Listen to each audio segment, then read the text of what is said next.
లైఫ్లో చిన్నప్పటి నుండి ఏ చిన్న వస్తువు ఉన్నా చాలా ఎగ్జైటింగ్గా ఫీల్ అవుతాం. ఫర్ ఎగ్జాంపుల్ తీసుకుంటే చిన్నప్పుడు స్కూల్కి వెళ్ళినప్పుడు కొత్త స్కూల్ బ్యాగ్, లేదంటే పెన్సిల్, లేదంటే పెన్. కొంచెం జనరేషన్ పెరిగిన తర్వాత సైకిల్తో మళ్ళీ లైఫ్ మళ్ళీ కొత్తగా స్టార్ట్ అవుతుంది. దాన్ని కూడా ఫ్రెండ్స్కి చూపించాలి, దాన్ని ఎంజాయ్ చేయాలి. దాని తర్వాత ఇంకా కొంచెం ఇంటర్ అయిపోయింది, డిగ్రీ లెవెల్కి వెళ్ళిన తర్వాత ఫస్ట్ కొనేది బైక్ కొందామన్న కాన్సెప్ట్ మైండ్లోకి వచ్చినప్పటి నుంచి ఇంట్లో మమ్మీ డాడీ డిస్కషన్ స్టార్ట్ అవుతుంది మన లోపల ఎగ్జైట్మెంట్.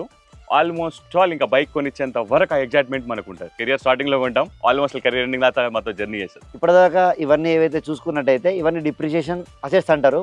ఒక 5 years కి దాని ఆటోమేటిక్గా 10 lakhs ఉన్నది, ఒక 2-3 lakhs కావచ్చు. బైక్ది 1 lakh ఉన్నది, ఒక 25,000 కావచ్చు. ఆ రకంగా ప్రతిదీ కూడా డిప్రెషన్ అవుతుంది. అలాంటిది మనం ఒక ప్లాట్ కొంటాం, ఏదైతే కెరియర్ బిగన్ అవుతుందో ఫస్ట్ మనం ఇన్కమ్ స్టార్ట్ అవ్వగానే ఫస్ట్ మైండ్లో ఒకటే రన్ అవుతుంది, ఏదో ఒక ప్రాపర్టీ కొందాం, అది మన డబ్బులతో. 90% of the people open land, ఎందుకంటే ఫస్ట్ ఇన్వెస్ట్మెంట్ ల్యాండ్ మీద పెడదాం, మంచి రిటర్న్స్ వస్తాయి. పెళ్లి టైంలో ఇల్లు కడదాం అన్న కాన్సెప్ట్ ఉంటుంది మైండ్లో అందరికీ. కాబట్టి అప్రిషియేషన్ అసెట్ అంటే దేన్ని అంటారంటే, ఫర్ ఎగ్జాంపుల్ 1,00,000 రూపాయలు ఇన్వెస్ట్ చేసి ఒక ప్లాట్ కొనుక్కున్నాం అనుకోండి. ఒక 5 years కి మనకు ఒక 10 lakhs రూపీస్ అయింది అనుకోండి, దాన్నే మనం అప్రిషియేషన్ అసెట్ అంటారు దాన్ని. కానీ ప్రతి చిన్న వస్తువుని, అసలు చిన్నప్పుడు పెన్సిల్ దగ్గర స్టార్ట్ అయిన 1 రూపీ నుంచి బైక్ కొన్న 1 lakh వరకు ప్రతి ప్రాపర్టీని కొన్న తర్వాత చాలా ఎంజాయ్ చేస్తాం. బట్ ఇన్ని లక్షలు పెట్టి మన లైఫ్లోనే ఫస్ట్ ఇన్కమ్ అది, దాన్ని పెట్టి కొన్న ప్రాపర్టీని మనం ఎప్పుడు ఎంజాయ్ చేయం. ఎందుకంటే అక్కడ ఏ సోర్స్ ఇవ్వడేవాడు. దాన్ని మైండ్లో పెట్టుకొని బిల్డ్ చేసిందే ఈ ఆమ్వాన వెంచర్. ఆమ్వానలో పంచజీవన అనే ఒక కాన్సెప్ట్ని మనం ఇంట్రడ్యూస్ చేసినాం.